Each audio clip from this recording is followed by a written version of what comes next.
अखिल भारतीय विद्यार्थी परिषदेच्या माध्यमातून या पंढरपूर शहरातल्या स्वेरी अभियांत्रिकी महाविद्यालयामध्ये आम्ही गेले 3 ते 3.5 तास या ठिकाणी आंदोलन करतोय। प्रामुख्याने महाविद्यालयामध्ये वेगवेगळ्या दंडांच्या नावाखाली जे आर्थिक पिळवणूक विद्यार्थ्यांची केली जाते तो एक आमचा प्रमुख मुद्दा या आंदोलनाचा आहे। त्याचबरोबर विद्यार्थ्यांना साप्ताहिक सुट्ट्या दिल्या जात नाहीत, शनिवाराच्या सुट्ट्या दिल्या जात नाहीत, जोर जबरदस्ती करून त्या ठिकाणी नाईट स्टडीसाठी विद्यार्थ्यांना बसवलं जातं। जे विद्यार्थी गैरहजर आहेत अशा विद्यार्थ्यांकडून अनधिकृतरित्या दंड वसुली केली जाते। त्या ठिकाणी अशा पद्धतीने आर्थिक पिळवणूक करण्याचं काम जर महाविद्यालय करत असेल तर अखिल भारतीय विद्यार्थी परिषद शांत बसणार नाही।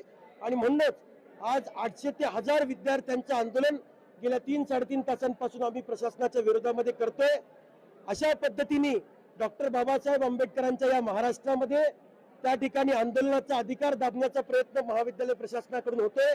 विद्यार्थ्यांच्या घरी फोन लावून दबाव टाकण्याचा प्रयत्न त्या ठिकाणी होतोय। शिक्षकांच्या माध्यमातून तुम्ही एलसी घेऊन जा, आज जर तुम्ही आंदोलनात बसलात तर तुम्ही परत कॉलेजला येऊ नका, अशा पद्धतीच्या धमक्या या त्या ठिकाणी प्राध्यापकांच्या माध्यमातून दिल्या जात आहेत। याचा आम्ही धिक्कार करतो।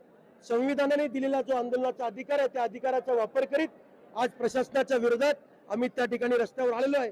जोपर्यंत आमच्या मागण्या पूर्ण होत नाहीत आम्ही त्या ठिकाणी या ठिकाणाहून आम्ही जाणार नाही।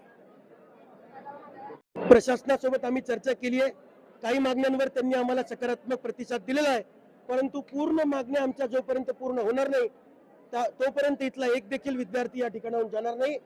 विद्यार्थ्यांच्या हितासाठी कॉलेज आहे, विद्यार्थ्यांच्या पैशातून हे महाविद्यालय चालतं, त्यामुळे इथं हुकुमशाही किंवा कोणाचाही दबाव त्या ठिकाणी आम्ही अजिबात जुमानणार नाही।